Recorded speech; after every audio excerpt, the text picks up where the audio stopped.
Okay. Latifa Abu Chakra, Ealing.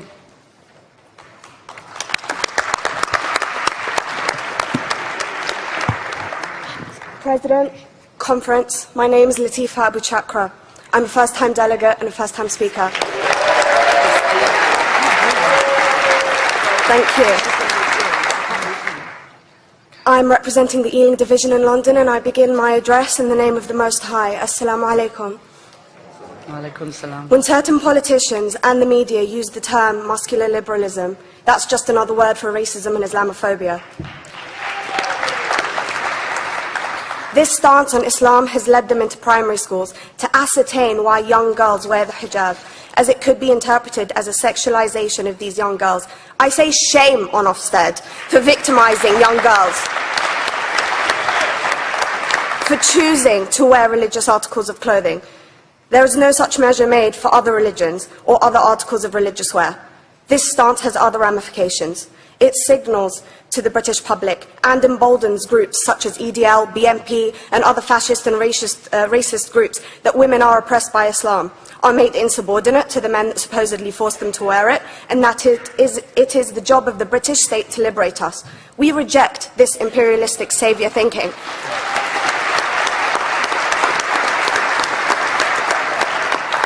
And I am here to state for all people who choose to practice their beliefs openly that we are not oppressed by our faith. Islam is not one homogeneous block. There are Muslim women who do not wear the hijab, and that is their interpretation of their faith. The Quran beautifully states, La ikraha fid din, which translates to, there is no compulsion in religion. My faith has given me the right to choose 1,400 years before the Universal Declaration of Human Rights told me I could. A fun fact for you, conference. My dad didn't want me to wear the hijab. I chose to. Those of faith, thank you. Those of faith should have the right to choose to wear their articles of faith. Sikhs wearing the turban, Jews wearing the kippah, or Christians wearing the crucifix. Practicing my right to freedom of expression through the hijab empowers me and other women like me to know that we are able to make decisions for ourselves.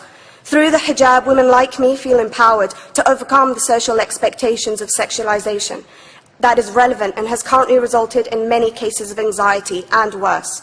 I can speak for myself and others like me. At school, I was able to focus more on the thoughts that were running through my mind than how good I looked to the world. The NUT has supported a woman's right to choose when it comes to pregnancy. I want conference to support my right to wear the hijab.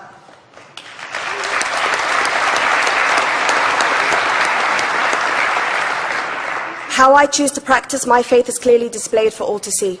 This makes me the target of hate crime. The level of racist attacks on Muslim women is disproportionate to any other oppressed group in British society because we are an easy target.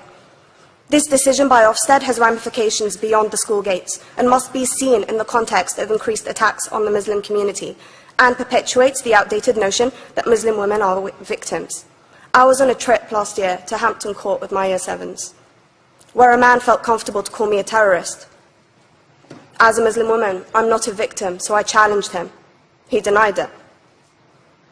I'm sure you've heard of the Punish a Muslim Day. It's been spoken about a few times already this morning. And as a Muslim, I'm actually quite optimistic. They're trying to limit it to one day. That's 364 less than normal.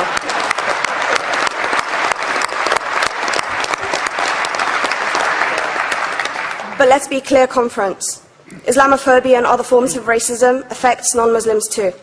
If we don't challenge this stance as a collective, we may turn into a society like France, where women are forced by the law to choose between their faith and their education, their faith and their right to work in the public sector, their faith and their right to enjoy a day out by the seaside with their families.